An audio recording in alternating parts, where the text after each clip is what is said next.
Hello, my name is Lo, and I am currently interested in the idea of canceling. In part one, I discussed some of my own experiences and observations with canceling and tried to identify what canceling even really means. To summarize, canceling is a method of holding powerful people accountable to their viewers, particularly the viewers that they've hurt. From the outside, it can seem like cancellation is a punishment, with a group of vindictive social justice warriors acting as the judge and jury. But I think that's a different concept, which I call deletion. In reality, cancellation happens when influencers, who have encouraged their audiences to view them as a parasocial friend, do or say something that makes their viewers feel hurt and betrayed. Because influencers hold so much power over their audiences, they have the responsibility to treat these real people with respect, which includes making amends after causing harm. I'll say it as clearly and concisely as I can. Canceling is a method of holding people accountable, and holding people accountable is necessary to maintain any healthy and respectful community. But since they do hold massive amounts of power, influencers are often able to dismiss cancelers and go back to business as usual, just like how a boss can fire and replace people who talk about forming a union. After making two highly controversial videos that led to thousands of dislikes, thousands of opposing comments, thousands of unsubscribers, hundreds of Twitter replies, hundreds of Twitter mentions, and several hours of video responses, Unnatural Vegan posted a new unrelated video a few days later that got a pretty average number of views. After scrolling through all 800 comments, I could only find about 30 that referenced her previous videos or BLM in general, and almost all of them had defensive, dismissive, or mocking replies that echoed what Unnatural Vegan herself said in her replying to comments video. So we can see that her audience still largely supports her.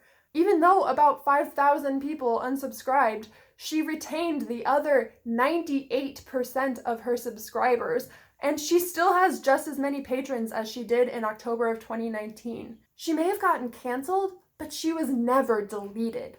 And yet, Unnatural Vegan and her remaining audience repeatedly denounce every critic as an unpleasable SJW or a cruel member of cancel culture. They see these sporadic 10-like comments and responseless tweets and 1,000-view videos that didn't substantially impact her income or career or reputation.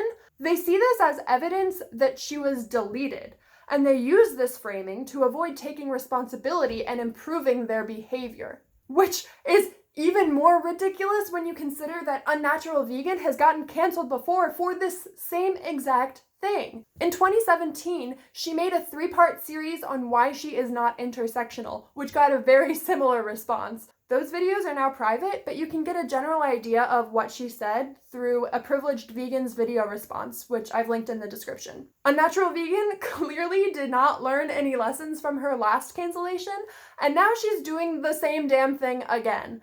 Meanwhile, people of color, and particularly Black people, continue feeling unwelcome in Unnatural Vegan's community because not only did she say something hurtful towards them, but she ignored them when they spoke up about it. So what about contrapoints? Well, this genuinely hurts to say, but she's not much better. Just a few months after her video on canceling, she used the R slur multiple times in her video Cringe, something she knew would be hurtful, but still included in her highly scripted and edited video. To me, it seems like she was intentionally trying to push the limit of how hurtful she can get before she's canceled again, which kind of shows that her previous cancellations didn't exactly change anything. But this time, only about 30 people called her out on her use of a clearly derogatory term that has a violent and oppressive history. And yes, I did scroll through all 20,000 comments.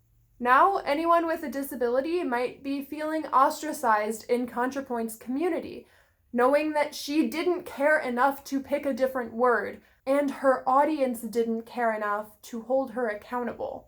Even large-scale cancellations that are justifiably meant to get someone deleted still tend to be unsuccessful in the long run. In fact, name a comedian or entertainer who has their career canceled over a few statements or jokes they made. Like truly canceled. Roseanne Barr? She's probably the closest one, although she's currently planning a comeback as we speak. James Gunn? Not exactly like it actually affected his career, and he is in fact back at the job he was fired from. Gilbert Gottfried is no longer a duck because he made fun of some dead people, but his career isn't over. Paula Deen, you know, the really racist lady, is currently hosting cooking shows like nothing happened. Alec Baldwin just got his own celebrity roast. Heck, even Mel, the Jews start all the wars, sugar tits, Gibson, has received multiple Oscar nominations in the last few years. Then Gary Oldman defended him, said that Hollywood was, quote, run by Jews, and went on to win an Oscar for Best Actor. Scarlett Johansson is a torrent of hilariously bad comments, and we fucking love her. Roman Polanski is a rapist, and yet also has won all of the awards, and even got to be in a Rush Hour film where he played a rapist as a comedy bit. Casey Affleck drunkenly and nakedly got into the bed of the cinematographer of the film he was working on, and is still directing and starring in movies, putting him very much in a power position. TJ Miller has been accused of rape and definitely called in a fake bomb threat within the same year he was in a f***ing Spielberg film. How much do we need to feel bad that the guy who just had a major role in the 7th highest grossing film of the year didn't have everything perfectly laid out for his career because he made garbage homophobic comments as a joke in 2010 about hurting his son if he was gay? Louis C.K., a comedian who was called out by the snowflakes for masturbating in front of female colleagues at his place of work. He's in fact still got a career despite being a literal sex offender. When will we stop destroying the lives of men by denying them everything they ever wanted because they whipped their dicks out in front of women who didn't want them to? Despite, or maybe because of, the common narrative that cancel culture is a ruthless and bloodthirsty social beast, more often than not, powerful people will remain powerful after a cancellation, while the cancelers get condemned for being just a mindless mob of online executioners. The people who were harmed get no justice, the people who did the harming never improve, and the people who remained loyal fans are complicit in the harm. That sure sounds a lot like how every form of social hierarchy gets continually perpetuated. I guess now is as good a time as any to address the comment that I'm sure many people are currently typing. What about the liars? After all, it's so easy to point out the time that Lindsay82415 tweeted that she was sexually assaulted by Colston Sprieber, and she was obviously lying to make people cancel him. And, I mean, unless and until there is irrefutable evidence, we can't know what happened with 100% certainty. So a lot of people will default to innocent until proven guilty and assume that the influencer didn't do it. But don't we also owe it to the accuser to assume they're innocent until proven guilty of lying? When we consider how difficult it is to come forward about a powerful person doing something bad, a lot of the details that would make us suspicious actually seem kind of justified. One argument I often see is that taking false allegations seriously makes it more difficult for actual victims to be taken seriously. And I'm not saying that false allegations never happen, because they do. I mean, they happen at a significantly lower rate than most people assume, but they still do happen occasionally. But we can't know which allegations are true or false until they are taken seriously and investigated. So we very well might be dismissing valid assault allegations because we want valid assault allegations to not be dismissed. Besides, if we wrongly cancel an influencer due to a false allegation, we are perfectly capable of uncanceling them once we have that information. So when I see people saying stuff like this, I have to wonder if their arguments stem from a genuine investment in victims' well-being, or from a desire to uphold an image of a perfect and blameless influencer. Are they refusing to cancel because they genuinely think that's what's right, or because they just don't want to? I can also anticipate some people typing comments about how progressive communities take canceling too far. And Yeah, I'm not going to pretend like every cancellation ever has been entirely justified in its intent and extent. Especially in smaller communities where there isn't so much of a power difference, it's more possible to get someone deleted. And to be clear, many people claim they're being deleted when they're actually just being canceled, like I did in my example from part. Deleting does sometimes happen in our communities, and it needs to be addressed. We live in a society where punishment is often valued over justice, and even in our attempts to promote social justice, we may unintentionally end up seeking punishment. As Kimberly from For Harriet puts it, in the United States, a country that incarcerates more people than any other, I have to be very cognizant of how I reproduce these ideas of carcerality in my thinking. When people do bad things, and bad is in quotation marks because that's subjective, the easiest thing to do is to label them and disappear them. Disposability is a pillar of the prison industrial complex. Our prison system has taught us to believe that anyone who does a bad thing is forever a bad person and ought to be deleted. But there was an entire book and musical and movie made about that idea, and spoiler alert, Javert doesn't exactly get a happy ending. We also need to be aware of how we're socialized to view certain demographics as more dangerous and or more disposable, and therefore more deserving of deletion. We've all internalized the same biases that we criticize in our legal systems, and that makes us more likely to delete people who are Black, trans, Latinx, and or disabled, the same way our legal system is more likely to imprison them. So we need to be aware of our tendencies to end up deleting each other and creating toxic environments where, as Mexi says, we are our own cops. So, this is all sounding pretty bleak. Surely there have to be some people who have gotten canceled and actually improved, right? Well, yes, actually there are. One of the absolute best apology videos I've ever seen is by the YouTuber Thought Slime. And fun fact, this is actually the video that got me thinking more critically about my own response to contrapoints. Matt apologizes for his previous week's video, which included ableist language and overtones. He acknowledges that I knew better than to use that word, and I did it anyway. He talks about his immediate defensive response to criticism and how he reflected on that defensiveness. And it became obvious to me, like it had been obvious to everyone else before me, that I was doing that thing. You know, that thing where you know you're wrong, so you try and just be wrong harder at the people trying to talk sense to you? To double down until you're comfortably beneath the Earth's crust and nobody can force you back up to the surface to confront the painful reality that you've hurt people. And the temptation is always there in the back of my head. I don't have to apologize. I can just pretend this didn't happen. I can pretend I don't agree. I can act like I'm being picked on unfairly. And the thousands of people who follow me, in a social media sense, not in like a cult sense, would back me up. When people criticize me, I'm the powerful party in that exchange. And then he talks about the difficult process of apologizing, saying, growth is hard, and this is my job. I'm not always a good person. Nobody's always a good person. But I think it's fair to say that I damn well ought to try. We all ought to try. And when I fail, and I sometimes will because I'm human, that means I have to make amends. I have to admit fault and face the consequences of my actions. Matt then talks about the aftermath of his apology, and you can probably see how much his words influenced my own perspectives on this topic. People started immediately heaping me with embarrassing praise for doing what I considered to be the bare minimum. People started telling me, wow, what integrity you have, how brave of you, for doing what boiled down to me saying, oops, I gained Patreon donors from this. And it occurred to me, nothing bad is going to happen to me. I fucked up, I hurt people, I dehumanized people, and all I did was say I was sorry, and everyone was like, oh, we're good. It actually made people respect me more for apologizing. All of the complaints about the alleged frailty of the Tumblrite left, the cancel-thirsty brigades of radlibs, the whooplets lying in wait for you to mess up so they can destroy you. None of that. Anywhere to be found.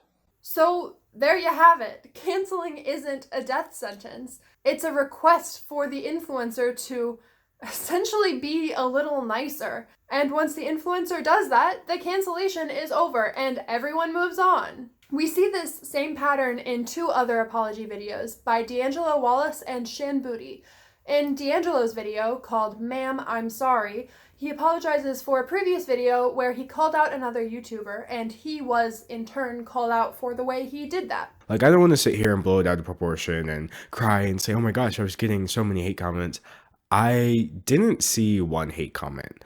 I only saw hundreds of comments that were disappointed. It would be disingenuous for me to just write it off as fans of the person I was talking about coming after me. It was very obviously my own viewers expressing their disappointment in how I handled the situation. So I'm still here. We can talk about it, because honestly, if I can't sit here on my own channel and talk about myself and the wrong things that I did and why I think they're wrong, then I would have no self-awareness. I would be no different from the people I'm talking about. I feel like it would be too easy for me to just delete the video and then upload a 2-minute clip saying, guys, I'm sorry. That's not really addressing the problem head on. And plus, to take that video down would be to remove like the hundreds of comments that were criticizing me. So I personally feel like that's the easy way out. So instead, let's just go through the very grimy business of me eating my own words. For the next 25 minutes, he goes through his original video and very straightforwardly rephrases or retracts any of his comments that were rude or incorrect. Okay, well, that was mistake number 1. I apologize for that. That wasn't right. Okay, so that was just wrong. I had a complete lack of nuance. That's not what I meant, and that's also not true. I could have looked that up myself. My comment was out of line. If I could go back and, I guess, take back my comment on her video, I would more so put... And so on. And even though this video is about tattoos, and at the end of the day, what he said wasn't as harmful to his audience as if he had, like, insulted people on the basis of identity or something, D'Angelo makes a point to say, Lauren and all the people in the comment section who felt like I was talking to them, I'm sorry. And the comments on this video reflect a high level of respect for him for admitting and correcting his mistakes. Similar to Thought Slime, D'Angelo's audience readily accepted his apology and even praised him for it. The last apology video I want to look at is by Shan Boody. Essentially, she made comments along the lines of "Toronto men are trash" while she was on the Lily Singh show, but that part that I knew that I was wrong for and that I wanted to address was edited out.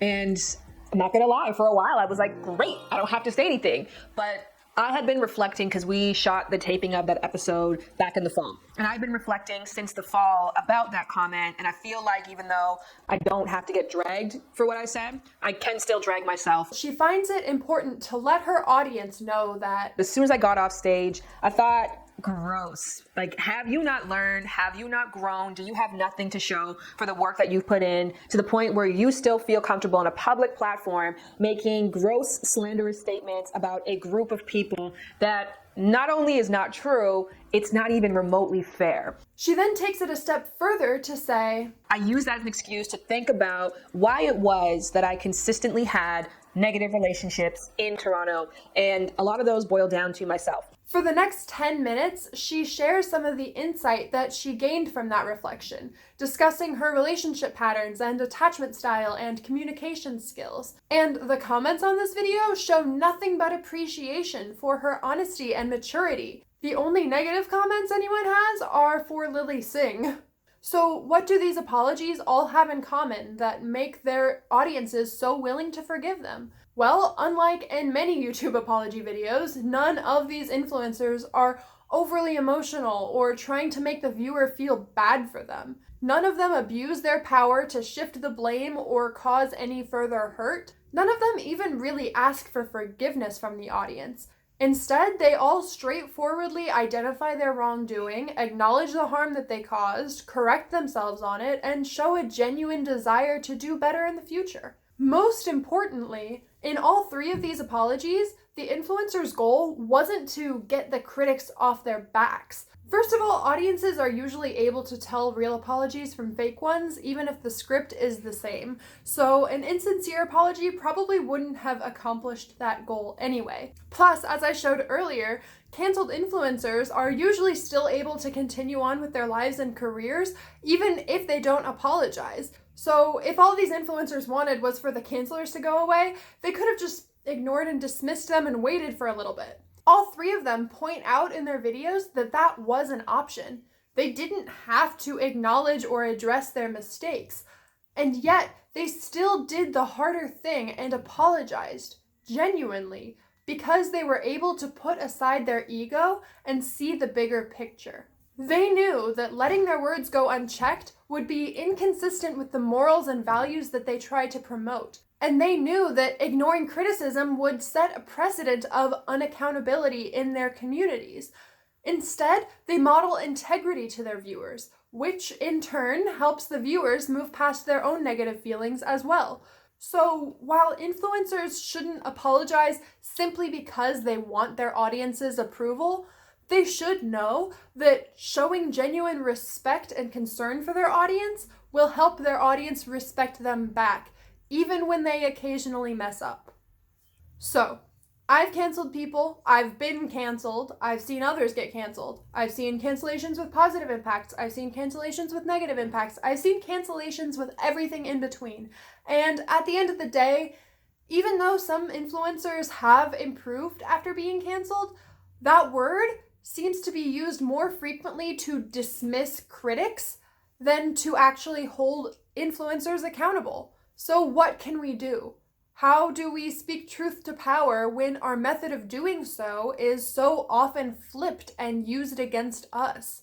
In part 3, I'll share some of my thoughts on these questions. I definitely don't have all the answers, but I've at least identified a few steps I think we can all take to hopefully make the accountability process a little bit more effective. Oh, what's this? This is Lo from the next day. Yes, I am wearing the same clothes, don't you dare judge me.